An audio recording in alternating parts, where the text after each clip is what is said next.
Have you noticed your grocery bill creeping up lately? That extra $10, $20, even $50 you're spending each week? You might blame it on gas prices or supply chains, but what if I told you a major reason could be immigration policy?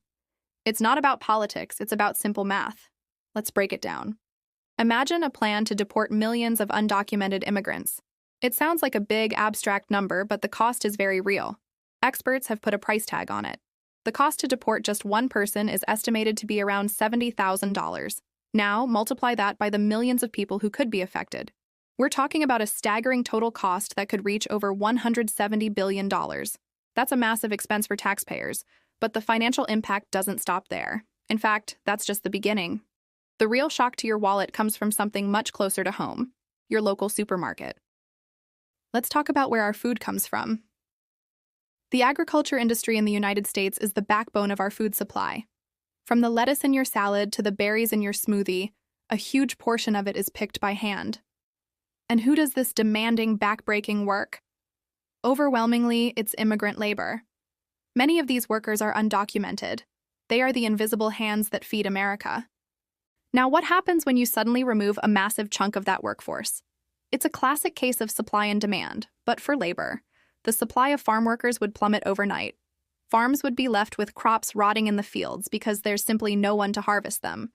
This isn't a guess, it's an economic certainty.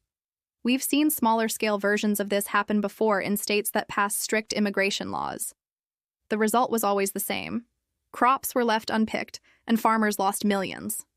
When the supply of produce, dairy, and meat collapses, but the number of people wanting to buy it stays the same, prices have to go up. It's Econ 101. Agricultural economists have run the numbers on what a mass deportation event would do to our food prices. Their projections are startling. We could be looking at a 10% increase in food prices across the board. That's a 10% food inflation tax on every single American family, hitting your budget every time you go to the store. This isn't even accounting for potential increases in demand. This is purely based on the supply shock of removing workers. Your weekly grocery bill of $200 could suddenly become $220, and that adds up to over $1,000 a year, straight out of your pocket. The economic ripple effects go far beyond the produce aisle. Let's consider the broader impact on the economy. Undocumented immigrants, despite their status, contribute significantly. They pay taxes, billions in sales, property, and income taxes every year. They also contribute to vital social programs. Social Security is a perfect example. Because many undocumented workers use tax identification numbers that aren't linked to their real identities. They pay into the Social Security system but are ineligible to ever collect benefits. It's been called a silent subsidy for the system. How much are we talking about? The Social Security Administration's own chief actuary has estimated that undocumented workers contribute around $20 billion a year to the system that they will never get back. If you remove these contributors, you poke a $20 billion hole in the Social Security fund annually. At a time when we're already worried about the long-term solvency of Social Security for our seniors, this would be a devastating blow, accelerating the timeline for when the fund could run into trouble. And who bears the brunt of these rising costs? It's the people who can least afford it. Higher food prices are essentially a regressive tax. For wealthy households, a 10% jump in their grocery bill is an annoyance. But for low-income families, single parents, and seniors on a fixed income, it can be a catastrophe. It means making tough choices between buying fresh fruit and vegetables or paying the electricity bill. It means more families relying on food banks, which would also be strained by higher prices and increased demand. The very people who are already struggling to make ends meet would be pushed further to the brink. Furthermore, this labor shock wouldn't be confined to just agriculture. Immigrant workers are crucial in many other sectors of our economy. Think about construction, hospitality, and cleaning services.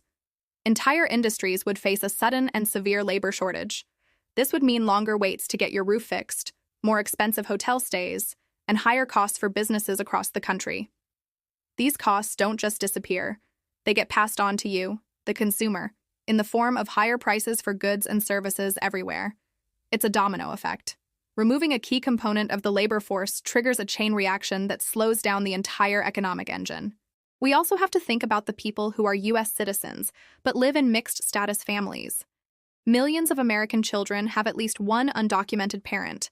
A mass deportation policy would tear these families apart, creating a social and humanitarian crisis. But let's stick to the economics. When a parent is deported, the remaining family members, who are often citizens, are more likely to fall into poverty and require public assistance. So, a policy aimed at reducing the burden on public services could paradoxically end up increasing it, as American citizens, especially children, are left behind without their family's primary breadwinner. This creates a cycle of poverty and dependence that can last for generations.